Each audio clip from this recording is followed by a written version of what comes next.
In the constantly changing world of fundability, the big question is this: how are entrepreneurs and real estate investors like us, ones who want to grow our businesses and who are tired of paying for really expensive alternative lending, how do we tap into the most inexpensive money available and do it without the hassle of typical borrowing?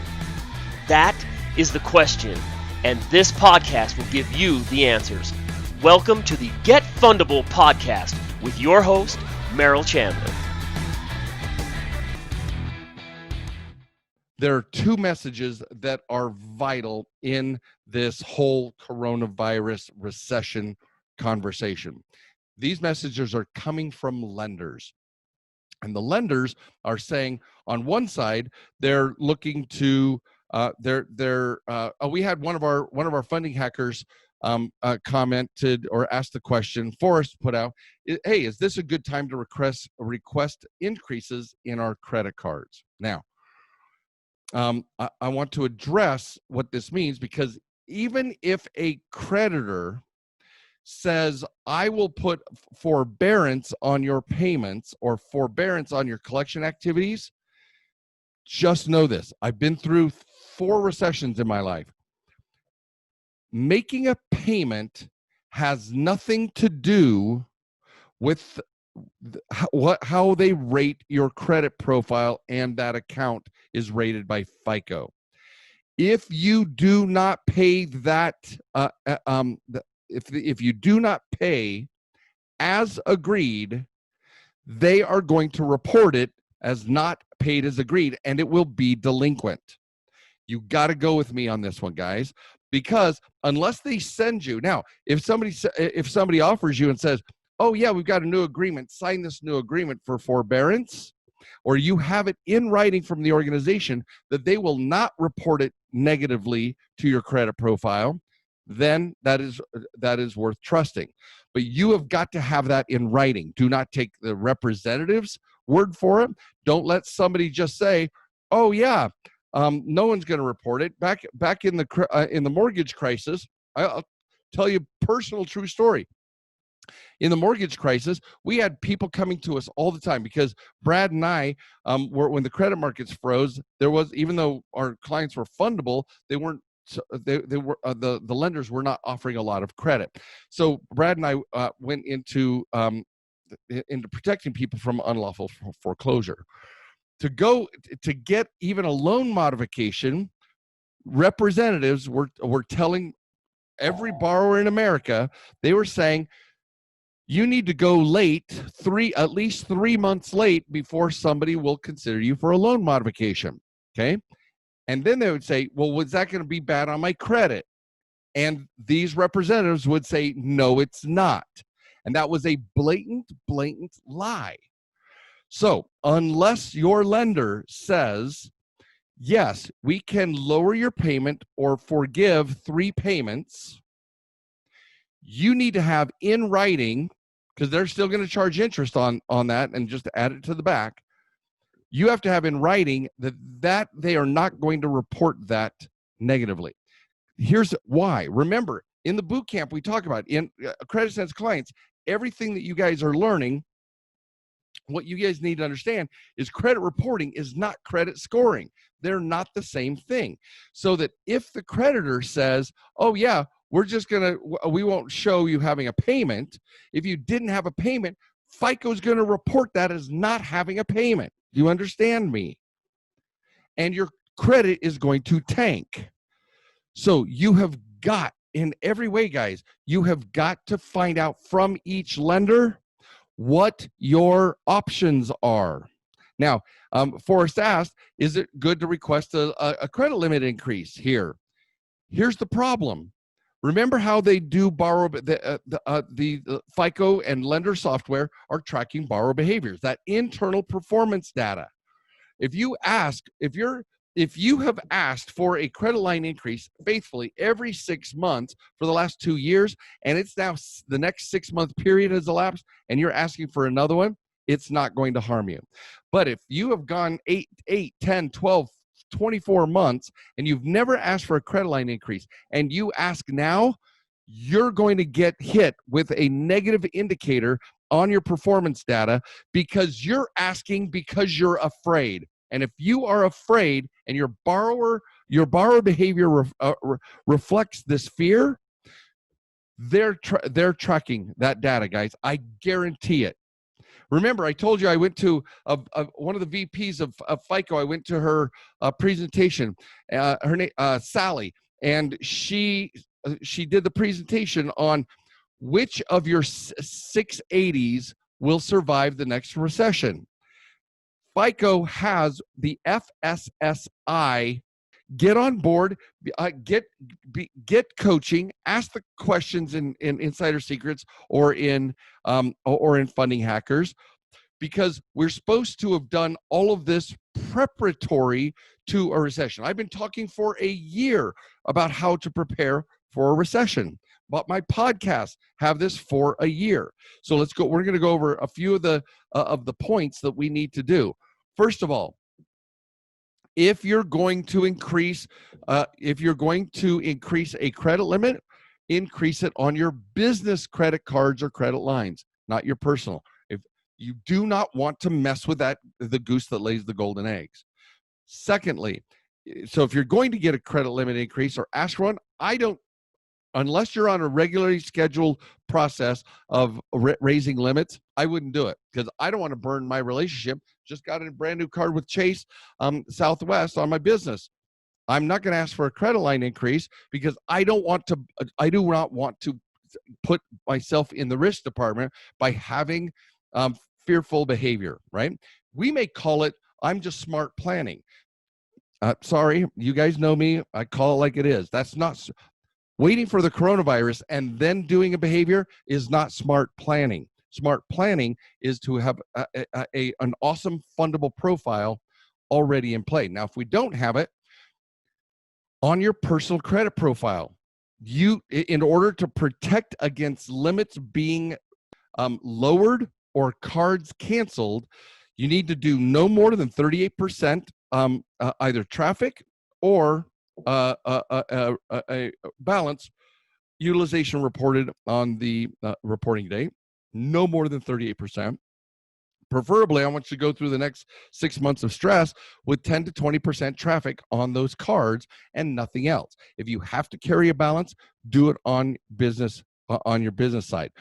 If you have an EIN number, you can go apply. I would apply for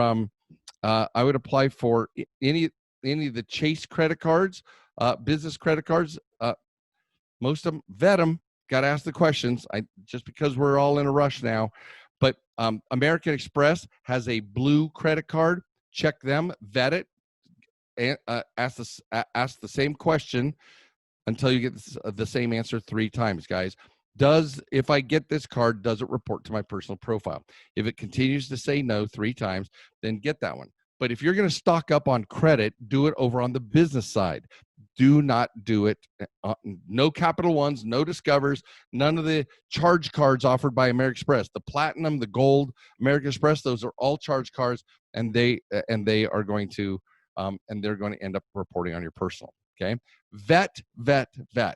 But if you need some extra credit, do it on your business. Now, if you're a client and you don't have your QFE, your qualified fundable entity, put in play yet, then make sure that you do this make sure that you talk to your team and they can help guide you. But if you're looking to get credit, do it on your business. And we will even accept credit cards on other non-QFE businesses if you're worried. Okay, if you're worried. Now, so Forrest, the answer is I wouldn't do it. Not on the personal.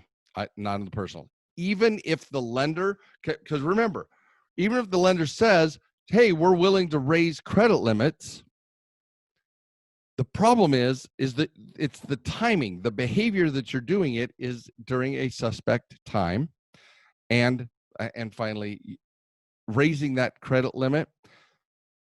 We have the tendency to use credit and that's where we're going to get into trouble. So for those of you who are finance.com, George's people, hopefully you guys have your you've been stockpiling your money. The way I do it, I don't actually have reserves. I don't have reserves dedicated towards my accounts. I did a podcast on this. Go listen to it. My reserves are in credits to every place where I pay a bill: my cell bills, my utilities, my internet, everything that I owe a bill that's on an auto pay or otherwise. My savings is 6 months of having those in play, and I don't have all of them in play yet, or I don't have 6 months on all of them. But the idea is to create in advance. Then you can have cash stores. So that's George and I differ a little bit there. Neither one of them is better than the other. I'm just giving you my methodology because I know we have lots and lots of finance folks that are listening or are a part of finance. So I advance all of those prepay my credit accounts. That way my cash can be for food, groceries, gasoline, etc. And I can afford to maintain my regular payments on my credit cards, right? My regular traffic of 10 to 20%. So this is important, guys. Now, a couple other updates. Some forecasters are predicting a shrinking of the economy over the next quarter, annualized at 5%. So 5% divided by 4 is what, 1.75% or something. So each one of those. So this quarter there may be shrink. The economy may shrink. So be prepared for that. We talked about the interest rate. These risks are real. We've talked about your traffic patterns. We've talked about savings. Your savings accounts are best held by in my world, by of having prepayments or credit accounts, so that I have payments for my rent, my mortgage, etc. All of those are prepaid. And remember, for those credit accounts, we talk about anything that's prepaid, you may actually get additional FICO points as a result. Now, Kyle in our Funding Hackers group had another great question. Does it change the strategy of getting fundable while we go through this process? First of all, I don't believe this process is permanent. I don't believe that the coronavirus. I've been here for SARS, for avian flu, bird flu, and for hantavirus. I mean, we've had a dozen scares over my lifetime, and we've always made it through, and we are a resilient set of, I was just going to use some vulgarity. We're awesome people. We're a resilient group, and entrepreneurs are the most resilient of all. We live from a framework of hope and ambition. You combine hope and ambition together, we're slaying it, right? So one of the articles that Sky, our producer, was researching for this particular event, she found that the FDIC was actually asking lenders to be willing to raise limits. So so here's the next principle I want to review. Just because it's a law doesn't mean that the law takes into account your credit profile. Okay. For a perfect example, back in the Gulf War, decades ago, Gulf War, the bank said that they'd put a moratorium on all the veterans, those who were in service. They would put a moratorium on their payments, but FICO was still grading them as delinquent. It took all the service groups and the consumer advocates to shout down Congress about saying it's not fair. If you're going to put a moratorium on the payment, make sure that payment does not reflect negative, or lack of payment does not reflect negatively on the service men and women's profiles. So until someone says, oh yeah, Congress mandated Congress mandated credit limit increases by 20% across the board. If that credit limit increase, or moratoriums, we'll start with moratoriums. Yeah, we're going to put moratoriums on people who actually have documented proof that they have the virus. Well, just because it's a moratorium doesn't mean it's not going to reflect as a delinquent on your credit profile, and score is going to punish your ass. So just we'll stay in touch. Sky, our producer, is all over this, doing the research necessary to keep me aware, so that I can be the show pony, and she's doing all the heavy lifting, and I'm going to be the talking head, right? So our team is dedicated to doing the research, and I'm doing some, and I want to make sure that you guys stay informed. By the way, we're going to be talking a little later this week about a great thing. I have all the skinny on FICO 10 that was announced recently, and the new version of FICO software that's going to be coming out in summer. So that's just stay tuned. But always make sure that you're listening to the Get Fundable Facebook group, the podcast, Funding Hackers group, Insider Secrets for our solutions coaching clients. Finally, one last thing that I want to talk about. By the way, this is a great time. If you haven't set up your remote banking and your mobile banking, do that now. We do everything from our remote banking. We make your ACH deposits, your credit card deposits. We are totally capable, and this is doing no harm to our business. So we are here fully ready to support you as our students, our funding hackers, and to support our solutions coaching clients. But one of the things that was offered, be careful of zero interest offers. Be careful. Now, there are going to some of the banks, an easy way for the banks to play nice with consumers and with borrowers is they may extend your zero interest. So that may be a boon. There's no negative score impact if they extend that no interest is paid, but you have to pay your monthly payment of principal only, but make sure you never make the minimum payment. As I always teach, pay more and never the same amount. So if your payment's $50, 51, 53, 57, 62, 59, 40, 55. Never make the same payment twice, and always make, or at least within the year, and never make the same payment amount. But I'm going to tell you right now, do not get zero interest cards.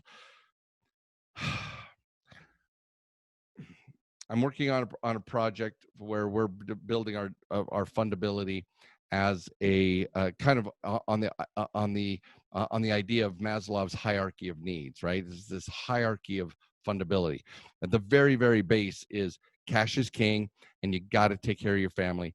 And if you have to go into debt to do so, totally get it. I have been there. But if you're going to get a zero interest card, then you've got to be so sensitive in your own brain chemistry, guys. A zero interest card makes it seem like, oh, we can afford more, to put more on it because we can afford a zero interest payment. The problem is while that may help with your cash flow, recession or not, your utilization is being calculated, reported to the bureaus from your lenders, and calculated by FICO. And your 24-month look-back period is still in play. So do not be seduced by the zero interest card because, oh, I can afford a $200 a month payment, so I'm going to take this $6,000 card and I'm going to charge it to $5,000. So don't do it. Don't do it. You will ruin the long-term fundability of your profile. So I want to look and see what we have in when it comes to questions or otherwise, and see if there's anybody who wants to share. Anybody who where am I? Get Fundable. So just want to see where we are, and look for this, guys. We may end up making this a podcast because of how much information is valuable, and it's going on for a long time. And if it's going on for 3 months, 6 months, then everybody deserves to have this information on the podcast. So we will we will make this as part of one of our a podcast, because there's way too much good information. So strategies for protecting, we covered them. Be careful of the offers. Any offer that you're made to stop a payment, it's called forbearance, right? Or put a moratorium on your payments. Make sure that there is no negative impact to your credit profile, or you will have killed your profile and you didn't know anything. You didn't know it was coming. So you heard it here first. Make sure you take care of your profile, guys. Ask questions in the Get Fundable. If you're not a student or client, in Funding Hackers, ask questions. Clients, insider secrets, ask questions. We are monitoring this every single day, and I'm going to be doing my best to do a Facebook Live every single day that'll give updates and keep us focused on getting you fundable, even if you have to wear a face mask when you go to the bank to sign the paperwork. I want you to be able to continue your effort through Fundability. Now, think of it this way. Let's pretend one last thing. Let's pretend that the worst case happens. We have this massive recession. If you can keep that, now that may mean that credit markets freeze, so they're not offering credit lines or giving out credit cards for a while. Here's what I learned in 2008. If you will continue your fundability tactics, you're implementing your borrower behaviors, you're building your 24-month look-back period to be bulletproof. Use this time to modify your borrower behaviors to make them fundable, because that, just like 2008 and 2010, the credit markets started back up and we were all back in business. And as you saw, the markets, we went from whatever it was, 8 to 11,000 in the stock market, all the way to 25, 29,000 in a 10-year bull market. So whatever happens in this reset, commit yourselves to keeping the fundability tactics that we teach you. Do the right things, and you will continue to build a fundable profile, and you will continue, and you will make that 24-month look back period. If it lasts 24 months, let's say it lasts 3 months, 6 months. Well, each one of those are intervals in the 24-hour look back period. So we don't care. 3 months, 6 months, 12 months, 24 months. Keep doing the right behaviors, and you're going to come out of this freaking bulletproof. Okay? Stay with me, guys. This is the time to lean in. This is the time to move forward. I don't care if you're by yourself and you're hunkered down in your bunker. 10 to 20% on your personal cards. Never report more on the reporting date than 38%, and build and keep your utilization down. 0 on the due date, all on the personal. Carry anything you need to carry over on the business, and let's build 24 months of spectacular track record, and we come out of this, guys, bulletproof. This is Merill Chandler, your host of Get Fundable, Get Fundable Podcast, Get Fundable Bootcamp, Get Fundable Secrets. Guys, make sure we are all on this together. Get Fundable book and Get Fundable Behaviors. So we love you guys. Make sure that we are we're in this together. Fair enough? Peace, Godspeed, God bless, and take care of you and your loved ones. All right. Bye now. Thank you for listening to the Get Fundable podcast. Please leave comments, because Merill would love to read about your aha moments from this episode. And be sure to visit getfundable.com to read our blog, get important links, join our community, and much, much more, like ordering Merill's tell-all book that is changing the world, The New F Word. And you got to tell your friends about this podcast, because we want them to get fundable too.